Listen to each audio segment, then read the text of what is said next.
आदेश आदेश। गीता का यानी गीता ज्ञान का ये भाग 132वां, अध्याय 9, श्लोक संख्या 16, 17 और 18। हम लोग इस बात पे चर्चा कर रहे थे कि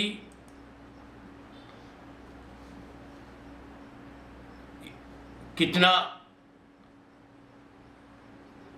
मेहनत करने के बाद, कितनी भक्ति करने के बाद में परम तत्व की प्राप्ति होती है। इसमें बात ये होती है, बातें ही होती है, मगर अमल नहीं होता है। महत्व अमल का होता है। पिछले हफ्ते हमने बात कही थी, कई प्रकार के रास्ते होते हैं लक्ष्य पाने के लिए। हम तय नहीं कर पाते हैं क्या करना है, कौन से प्रकार का रास्ता हम अख्तियार करते हैं।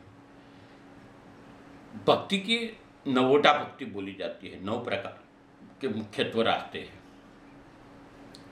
जिसमें श्रुति, स्मृति, कीर्तन, सेवा, ज्ञान, पाद सेवन, अर्चन, आत्मन और दासत्व भाव, ये सब प्रकार है। मगर ये सब में एक ही बात है कि स्व को भूल जाना है और कुछ प्राप्त करना है। यानी सिर्फ और सिर्फ आसक्ति रहित भक्ति होनी चाहिए। लक्ष्य एक ही होना चाहिए, परम तत्व की प्राप्ति। यही सच्चा रास्ता है। दुनिया में जो मोह, माया, लालच इत्यादि के कारण हम जीवन में भोग विलास इत्यादि के कारण एक जाल में फंसे रहते, दलदल में फंसे रहते। हम मूल लक्ष्य से कोसों दूर चले जाते हैं। इसके कारण ही हम ये भूल जाते हैं कि हमें क्या करना है। हम जी रहे हैं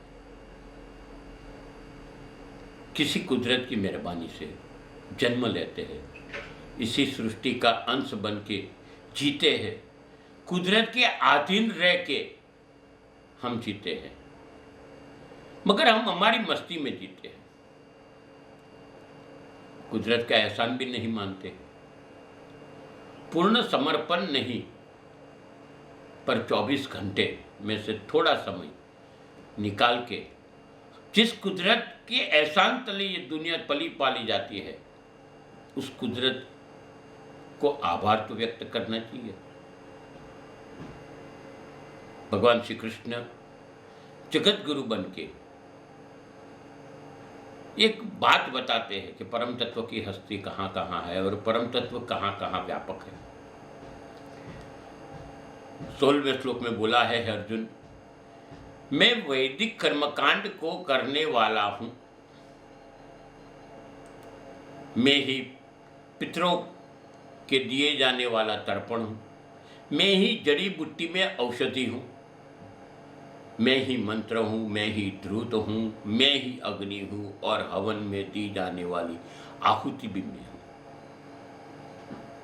17वें श्लोक में बोलते हैं, इस संपूर्ण ब्रह्मांड का मैं ही पालन करने वाला पिता हूँ, मैं ही उत्पत्ति करने वाली माता हूँ, मैं ही मूल स्तोत्र दाता हूँ, मैं ही इसे धारण करने वाला हूँ, मैं ही पवित्र करने वाला ओंकार शब्द के जानने योग्य हूँ, मैं ही ऋग्वेद, सामवेद और यजुर्वेद हूँ।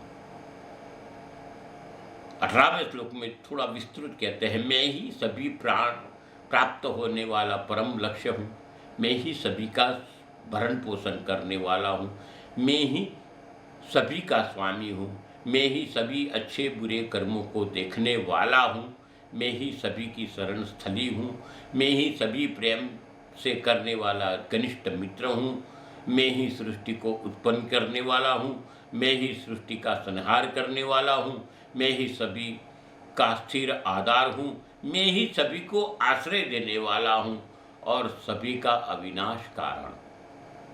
यहाँ पे कृष्ण ने परम तत्व कहा है और कहाँ कहाँ रहते हैं परम तत्व, वो बात बताइए। उनकी सर्वव्यापकता का वर्णन किया है। कितना वर्णन, जिसमें हम पहले बताया कि यज्ञ के अंदर जो सामग्री उपयोग होती है वो सामग्री सब परमात्मा ही है, चाहे वो द्रुत हो, सविदा हो, यहां तक बोला कि मंत्र भी मैं हूं, अग्नि भी मैं हूं। मतलब आप भक्ति मार्ग में जब दाखिल होते हो तब हर एक जगह, प्रत्येक जगह पे, प्रत्येक अंग में परमात्मा का दर्शन करना चाहिए, चाहे जड़ हो या चेतन हो। कर्म कोई भी करते हो, पर हर कर्म में ईश्वरीय तत्व का अनुभव करना जरूरी है।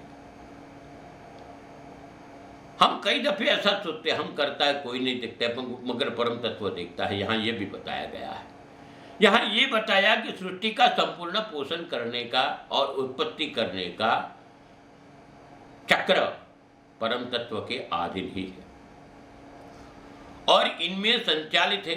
यहां तक कह दिया कि सब वेदों में ही और प्रणव में भी मैं ही हूं। ओंकार भी परम तत्व की बात है। या तो कह सकते हैं कि योग ओंकार प्रतिनिधित्व करता है परम तत्व का। वही सब ज्ञान के स्तोत्र, और ये स्तोत्र और शुद्धिकरण के करता है।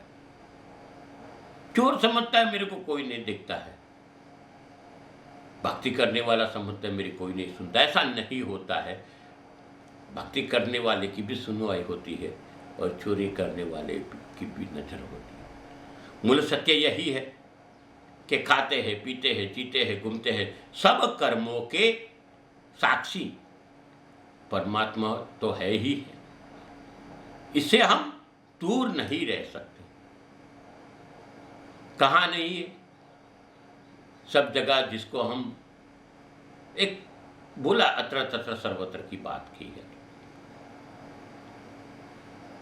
जन्म से लेकर मृत्यु तक हर जगह परम तत्व है ही, आप मानो या ना मानो, ये मगर ये परम सत्व है, सत्य है। हाँ, हमें मगज में भ्रम होता है कि हम मस्ती में जीते हैं, मस्ती में रहते हैं, पर यह समय अवधि पूर्ण होने तक ही बात है। फिर एक चीज याद करता हूं, हम अंतर्नाथ की भक्ति करते हैं। हमको जब जरूरत पड़ती है तब भगवान को याद करते हैं, बाकी भूल जाते हैं। ऐसे नहीं, पहले भी बोला था, फिर से बोलता हूं, हमारी प्रक्रिया क्या होती है।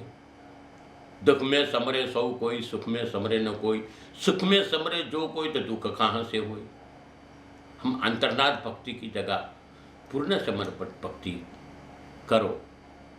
हमने पहले बोला, अभी इसी एपिसोड में बोल रहा हूँ, सुनो कि आपको 24 घंटे में करीब आगरी तो मिल सकती है भगवान के पास बैठ के, बिना कोई स्वार्थ। ये कुदरत का आभार व्यक्त करो, ये जरूरी है। मिलते अगले हफ्ते, तब तक हमारे चैनल को सब्सक्राइब करिए, ये वीडियो को शेयर करिए, लाइक करिए। आपको जो प्रश्न है तो कमेंट भी कर सकते हो। बस मैं प्रार्थना करता हूँ गुरु गोरक्षनाथ जी को, प्रार्थना करता हूँ भगवान श्री कृष्ण को, परम तत्व को, कि आप सबके जीवन में मस्ती भर जाए, आप सब स्वस्थ और मस्त रहो। अस्तु, शुभम भवतु।